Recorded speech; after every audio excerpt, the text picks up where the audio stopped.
Todo mundo aprendeu, desde cedo, que Jesus morreu numa sexta-feira e ressuscitou no domingo. Essa informação é tão repetida que muitas vezes ninguém mais para pensar nela com atenção. Mas existe uma pergunta que quase nunca é feita. Por que exatamente 3 dias? Por que não ressuscitar no mesmo dia, poupando os discípulos do desespero, do luto e do medo? Ou então, por que não esperar mais tempo, talvez uma semana inteira, criando ainda mais expectativa? O que torna esse intervalo de 3 dias tão específico, tão preciso e tão constante em toda a Bíblia? A verdade é que esses 3 dias não são um detalhe narrativo, nem uma coincidência histórica. Eles fazem parte de um padrão espiritual profundo, que atravessa as Escrituras do início ao fim. Para entender isso, precisamos voltar ao começo de tudo, a criação do mundo. Em Gênesis capítulo 1, quando Deus cria os céus e a terra, existe um momento que chama atenção: o terceiro dia. É nesse dia que a terra seca emerge do meio das águas, e logo em seguida, a vegetação começa a brotar. Onde antes havia apenas caos,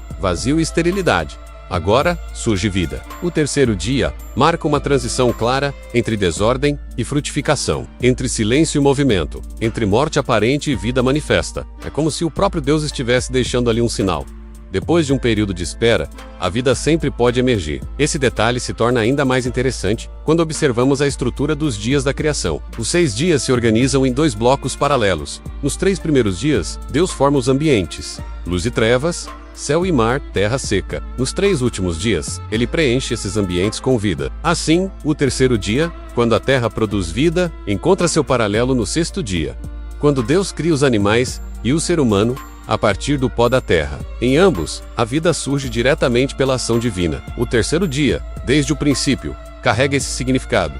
Deus intervém e gera vida onde antes não havia. Avançando na história bíblica, esse padrão reaparece de forma ainda mais dramática na vida de Abraão. Quando Deus pede que ele ofereça seu filho Isaque em sacrifício, o texto faz questão de destacar um detalhe crucial. Foi ao terceiro dia que Abraão avistou o lugar onde tudo aconteceria. Durante 3 dias, aquele pai caminhou carregando uma promessa que parecia condenada à morte. Durante 3 dias, Isaque esteve, em certo sentido, sentenciado. Mas no terceiro dia, Deus intervém. O sacrifício é interrompido, a vida é poupada, e um substituto é providenciado. Abraão recebe seu filho de volta, e junto com isso, Deus reafirma sua aliança, prometendo bênção e descendência. Esse episódio não é apenas uma história comovente, ele aponta diretamente para algo maior. Assim como Isaque foi devolvido a Abraão no terceiro dia, Jesus, o filho definitivo da promessa, também seria devolvido à vida no terceiro dia, não de forma simbólica, mas literal. O terceiro dia também se manifesta de maneira poderosa no encontro entre Deus e Israel no Monte Sinai. Após libertar o povo da escravidão no Egito, Deus anuncia que, depois de 3 dias de preparação, ele desceria sobre um monte. O texto bíblico repete essa informação várias vezes, como se quisesse garantir que ninguém ignore sua importância. No terceiro dia, Deus se revela em meio a trovões, fogo, fumaça e som de trombeta. Não é apenas uma manifestação sobrenatural, é um momento de transformação. No terceiro dia, escravos recém-libertos se tornam um povo separado, com identidade, missão e vocação. Séculos depois, o profeta Oséias retoma esse mesmo padrão ao chamar Israel ao arrependimento. Ele declara que depois de 2 dias Deus traria restauração, e ao terceiro dia haveria vida novamente. Aqui, o terceiro dia aparece de forma explícita como símbolo de ressurreição. Um povo espiritualmente morto seria revivido pela graça divina.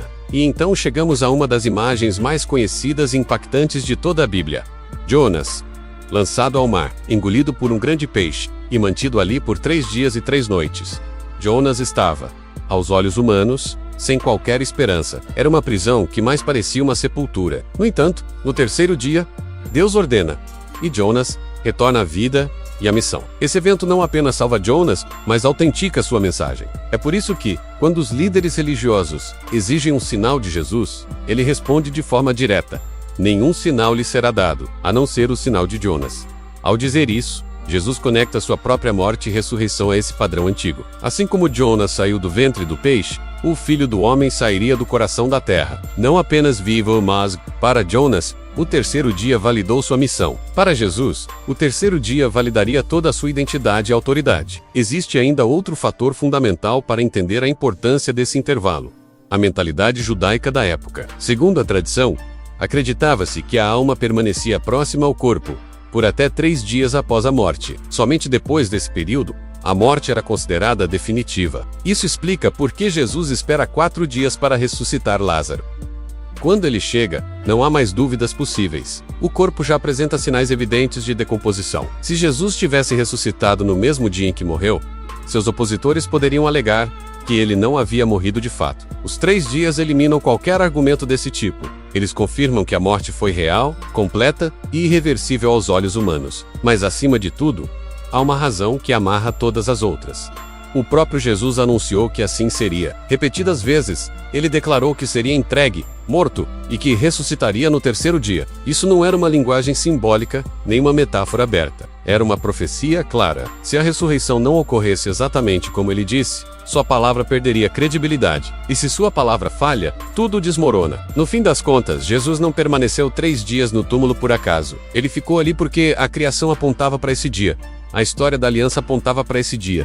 Os profetas apontavam para esse dia e ele mesmo profetizou esse dia. Os 3 dias são a prova de que nada pode impedir Deus de cumprir o que prometeu. Nem a morte, nem o tempo, nem o aparente silêncio. E se nada impediu Jesus de sair vivo do túmulo, nada é poderoso o suficiente para impedir Deus de fazer algo novo na sua vida.